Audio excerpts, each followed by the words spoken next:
एक समय की बात है। एक विशाल राज्य के किनारे एक छोटा सा गांव था। उस गांव में मोहन नाम का एक युवक रहता था। उसके पास धन भी था, परिवार भी था और समाज में सम्मान भी था।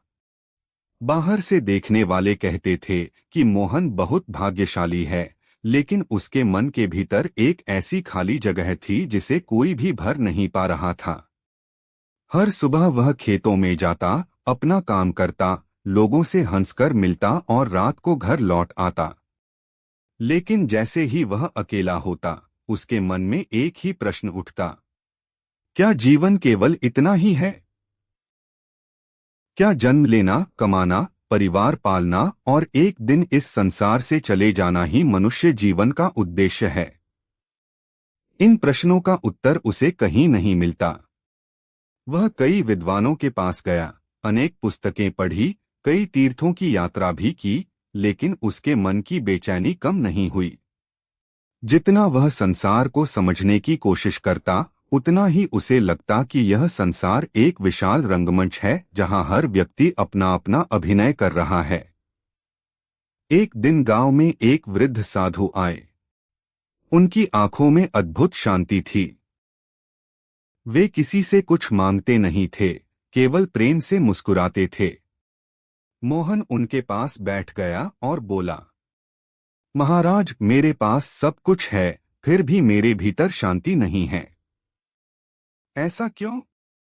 साधु ने मुस्कुराकर कहा, बेटा, जिस पक्षी का घर आकाश में हो, उसे सोने का पिंजरा भी सुख नहीं दे सकता।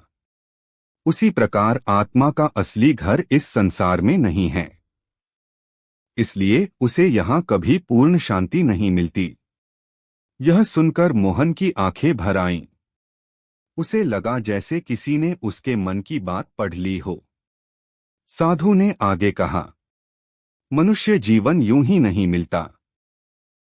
यह अनेक जन्मों की यात्रा के बाद प्राप्त होता है। आत्मा अपने कर्मों का बोझ लेकर जन्म जन्मांतर तक भटकती रहती है। कभी सुख मिलता है, कभी दुख, कभी सम्मान मिलता है, कभी अपमान। लेकिन जब आत्मा इन सब अनुभवों से थक जाती है, तब उसके भीतर अपने असली घर लौटने की तड़प जागती है। मोहन ध्यान से सुनता रहा। साधु बोले, जिस दिन यह तड़प सच्ची हो जाती है, उसी दिन परमात्मा की दया चल पड़ती है। फिर वह किसी न किसी रूप में आत्मा को उसके मार्गदर्शक तक पहुंचा देता है। उस दिन के बाद मोहन का जीवन बदलने लगा। पहले जहां उसका मन केवल संसार के कामों में लगा रहता था, अब वह हर समय ईश्वर को याद करने लगा। खेत में काम करते हुए भी उसके मन में वही प्रश्न चलता, हे प्रभु, यदि आप सचमुच हैं तो मुझे सही मार्ग दिखाइए। दिन बीतते गए, उसकी पुकार और गहरी होती गई। एक रात उसने एक अद्भुत स्वप्न देखा। उसने देखा कि वह एक घने जंगल में अकेला भटक रहा है। उसकी पीठ पर लोहे की भारी जंजीरें बंधी हुई हैं। जितना वह आगे बढ़ने की कोशिश करता, जंजीरें उसे पीछे खींच लेतीं। वह थककर जमीन पर बैठ गया और रोने लगा। तभी दूर से एक दिव्य प्रकाश दिखाई दिया। उस प्रकाश में सफेद वस्त्र धारण किए एक महापुरुष धीरे धीरे उसकी ओर बढ़ रहे थे। उनके चेहरे पर अपार करुणा थी। वे उसके पास आए, मुस्कुराए और बोले, बेटा, कब तक यह बोझ अकेले उठाता रहेगा? उन्होंने अपने हाथ से उसकी लोहे की जंजीरों को स्पर्श किया। जैसे ही उनका स्पर्श हुआ, वे भारी जंजीरें टूटकर बिखर गईं और सुनहरी रोशनी में बदल गईं। मोहन आश्चर्य से उन्हें देखता रह गया। महापुरुष ने कहा, ये जंजीरें तेरे जन्म जन्म के कर्म थे। तू इन्हें अपने बल से कभी नहीं तोड़ सकता था। जब आत्मा सच्चे मन से पुकारती है, तब दया पहले चलती है और मार्ग बाद में खुलता है। परम दयाल सतगुरु की असीम दया से हमें यह अनमोल मनुष्य जन्म मिला है। यह जीवन केवल संसार के कामों के लिए नहीं, बल्कि प्रभु की भक्ति और आत्मा की उन्नति के लिए मिला है। आओ हम विनम्र भाव से अरदास करें। हे दयाल सतगुरु, हम पर अपनी दयादृष्टि बनाए रखें। हमारे मन को संसार की मोहमाया, काम, क्रोध, लोभ, मोह और अहंकार से बचाइए। हमें हर समय आपका स्मरण करने की शक्ति दीजिए। हमें ऐसा विवेक दीजिए कि हम किसी का दिल न दुखाए, सभी के साथ प्रेम, नम्रता और सेवाभाव से रहें। हमारे अंदर सच्चाई, ईमानदारी और संतोष का गुण बढ़े। हे सतगुरु, हमें नियमित रूप से सिमरन और भजन करने की प्रेरणा दीजिए। जब मन भटक जाए तब उसे बार बार आपके चरणों में लगाने की शक्ति दीजिए। हमें आपकी रजा में रहना सिखाइए, चाहे जीवन में सुख आए या दुख। हम अपने दोषों को पहचानें, दूसरों के दोष देखने की आदत छोड़ें और अपने जीवन को आपकी शिक्षाओं के अनुसार बनाने का प्रयास करें। हमें सेवा का अवसर मिले और सेवा में कभी अहंकार न आए। हे दयाल, हमारे परिवार, समाज और समस्त संसार में प्रेम, शांति और सद्भाव बना रहे। जो दुखी हैं उन्हें धैर्य दें, जो बीमार हैं उन्हें शक्ति दें, जो भटके हुए हैं उन्हें सही मार्ग दिखाएं। अंत में यही प्रार्थना है कि हमारी हर सांस आपके स्मरण में बीते और हमारा जीवन आपकी रजा के अनुसार चले। मोहन के जीवन में उस स्वप्न के बाद एक अद्भुत परिवर्तन आने लगा। पहले जो मन हर समय संसार की उलझनों में भटकता रहता था, अब वही मन हर पल उस दिव्य महापुरुष के दर्शन की लालसा में डूबा रहने लगा। खेतों में हल चलाते समय भी उसे वही करुणामयी चेहरा याद आता। रात को सोते समय भी उसके हृदय से एक ही प्रार्थना निकलती, हे दयाल प्रभु, यदि वह स्वप्न केवल कल्पना नहीं था तो मुझे उस सत्य तक अवश्य पहुंचा दीजिए। दिन बीतते गए। एक सुबह गांव में यह समाचार फैला कि पास के नगर में एक महान संत का सत्संग होने वाला है। गांव के कई लोग वहां जाने की तैयारी करने लगे। मोहन ने पहले कभी सत्संग में जाने की इच्छा नहीं की थी, लेकिन इस बार उसके भीतर एक ऐसी अनजानी शक्ति जाग उठी जिसने उसे भी चलने के लिए प्रेरित कर दिया। उसे समझ नहीं आ रहा था कि वह क्यों जा रहा है। मन जैसे किसी अदृश्य डोर से खींचता चला जा रहा था।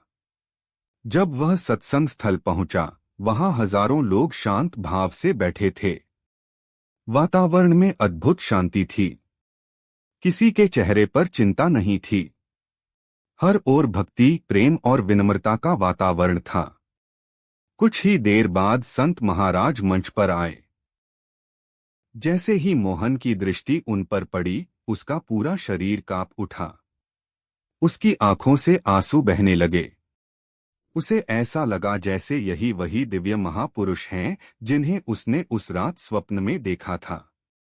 उसका हृदय कह उठा, यही हैं, यही वे करुणामयी महापुरुष हैं जिन्होंने मेरे कर्मों की जंजीरें तोड़ी थीं। संत महाराज ने अपना प्रवचन प्रारंभ किया। उन्होंने कहा, यह संसार किसी का स्थायी घर नहीं है। यहां जो आया है उसे एक दिन वापस जाना ही है। मनुष्य जन्म केवल खाने, कमाने और संसार में नाम कमाने के लिए नहीं मिला। यह शरीर उस परमात्मा को पहचानने और अपने वास्तविक घर लौटने के लिए मिला है। मोहन को ऐसा लग रहा था जैसे प्रत्येक शब्द केवल उसी के लिए बोला जा रहा हो। संत आगे बोले, जब आत्मा जन्म जन्मांतर की ठोकरें खाकर थक जाती है, तब परमात्मा स्वयं उस पर दया करते हैं। उसी दया का स्वरूप गुरु हैं। गुरु जीव को संसार से नहीं भागना सिखाते, बल्कि संसार में रहते हुए परमात्मा से जुड़ना सिखाते हैं। इन वचनों ने मोहन के हृदय में वर्षों से जमी हुई अज्ञानता की परतों को हिलाकर रख दिया। समाप्त होने के बाद भी वह वहीं बैठा रहा। उसके भीतर ऐसा लग रहा था जैसे किसी ने वर्षों पुराना बोझ उतार दिया हो। उसी समय एक वृद्ध सेवक उसके पास आए और प्रेम से बोले, बेटा पहली बार आए हो है। मोहन ने आंसू पोंछते हुए कहा, हाँ बाबा जी, लेकिन ऐसा लगता है जैसे मैं यहाँ पहली बार नहीं, बहुत जन्मों बाद लौटा हूँ। वृद्ध मुस्कुराए और बोले, जिसे ऐसा अनुभव हो जाए समझ लो उसका समय आ गया है। गुरु किसी को संयोग से नहीं मिलते। जब मालिक की मौज होती है तभी आत्मा को यह बुलावा मिलता है। उस दिन मोहन देर तक वहीं बैठा रहा। उसने देखा कि लोग बिना किसी दिखावे के सेवा कर रहे हैं। कोई जूते संभाल रहा था, कोई पानी पिला रहा था, कोई सफाई कर रहा था। किसी के मन में अहंकार नहीं था। उसने सोचा, जिस स्थान पर सेवा में इतना आनंद है वहां अवश्य ही कोई दिव्य रहस्य छिपा है। घर लौटते समय उसका मन पहले जैसा नहीं था। अब उसे धन दौलत का अभिमान नहीं रहा। उसे समझ आने लगा कि संसार की सारी वस्तुएं एक दिन यहीं रह जाएंगी। उस रात उसने फिर प्रभु से प्रार्थना की, हे दयाल प्रभु, यदि आपने मुझे अपने द्वार तक पहुंचा दिया है तो अब मुझे अपने चरणों से कभी दूर मत होने देना। मुझे ऐसा जीवन देना कि मैं आपके बताए मार्ग पर चल सकूं। उसकी प्रार्थना सुन ली गई थी। अब उसके जीवन का नया अध्याय शुरू होने वाला था, जहां केवल सुनना नहीं बल्कि गुरु के बताए मार्ग पर चलना था। लेकिन उसे अभी यह पता नहीं था कि आगे उसका सबसे बड़ा संघर्ष संसार से नहीं बल्कि अपने ही चंचल मन से होने वाला है।